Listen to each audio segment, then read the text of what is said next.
What's going on, everyone? Welcome to another episode of 100 Yards Football Sports Talk Radio.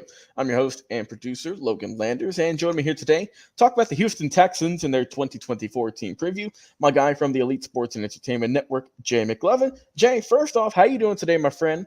And second, what do you like about these Houston Texans coming into 2024? They got a talented group, don't they? Yeah, they really do. And when I call year, it says in year physically, it's in year two of DeMeco Ryans' tenure with the Houston Texans. Obviously, year one, you saw what he did. He got them against Baltimore in the playoffs. Of course, they didn't get that win, but man, what a when you take a rookie quarterback and you get that far into it, it just tells you like, wow, like this team has got something special here. Not just on the offensive side of the ball, but also on that defensive side of the ball. And I'm really surprised that a lot of teams in this league that were looking for head coaches didn't tab the offensive coordinator for this Texas team, because that would have been my first priority. If this guy can do for Stroud, what can he do for a quarterback I want to bring in or in future? You know what I'm saying? I mean, he just did a really good job getting a rookie quarterback out of college and then putting him into this situation. I mean, I don't know. I don't think you can ask much more out of a coordinator than that. And I'm really surprised it's not a head coach, to be honest with you. This team I see going 10-7 or better. They had the number 6 ranked offense or O-line. Excuse me, I apologize. I had that backwards. They had the number 6 ranked defense, and they had the number 14th ranked offensive line.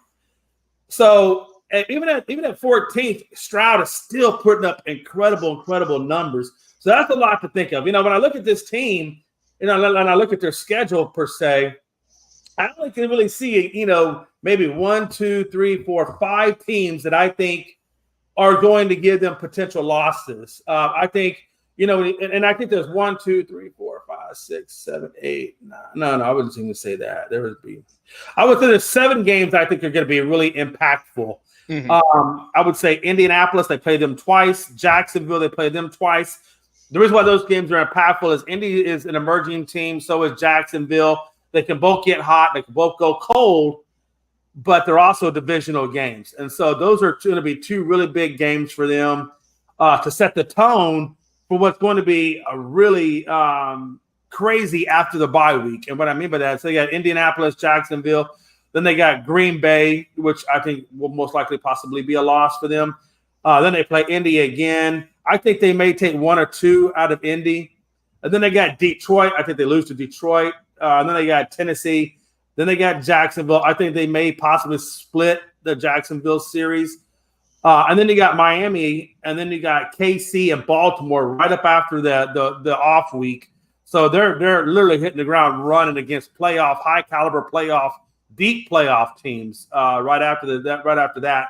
And then, of course, they got Tennessee to wrap it up. I think, for me, Logan, the biggest part of this schedule isn't the front half. It's right after that bye week.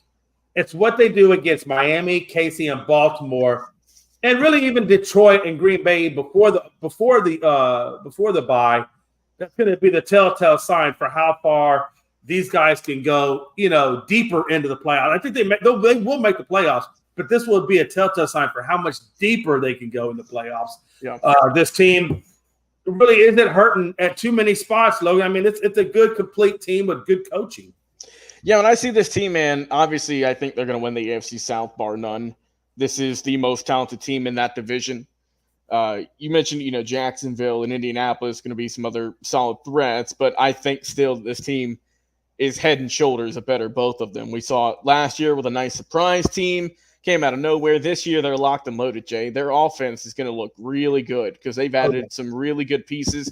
You mentioned C.J. Stroud, who put up video game numbers last year. Well, he's got some better pieces this year. He's got Joe Mixon behind him now, who's a quality running back. He's also got Nico Collins, Tank Dell, and Stephon Diggs as your top 3 wide receivers. They got John Mechie the third as well, so another young guy who could break out.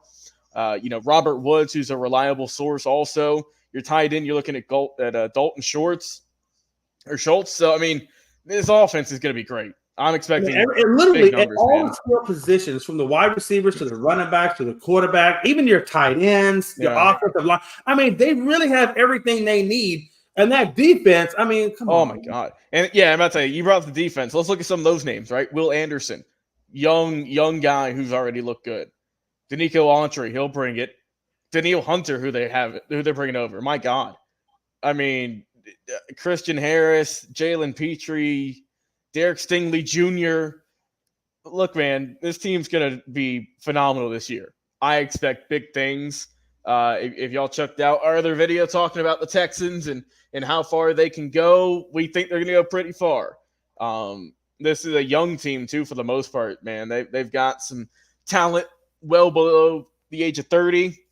I mean, this could be a team, Jay, that they could be on the rise for not just this year, obviously, but for the next couple of years. If all is according to plan and all goes well, this team is scary. This team is very, very scary in a good way. Like you said, DeMeco Ryans has done just a great job at just turning this franchise around. Also to the GM and owners' parts for drafting these guys and signing them. But for DeMeco, of course, for coaching them and getting them prep for every week. After this team was kind of in limbo for a little bit after, Deshaun Watson left and J.J. Watt retired and everything. They were kind of wondering, what's kind of next? And of course, DeAndre Hopkins left, I forgot to mention. But now they're already got this new identity to them, man. And we forgot. We even forgot to talk about Noah Brown, the other wide receiver. I know. They're so – literally, so many. He got hurt halfway through the season, so he missed like half the season with injury.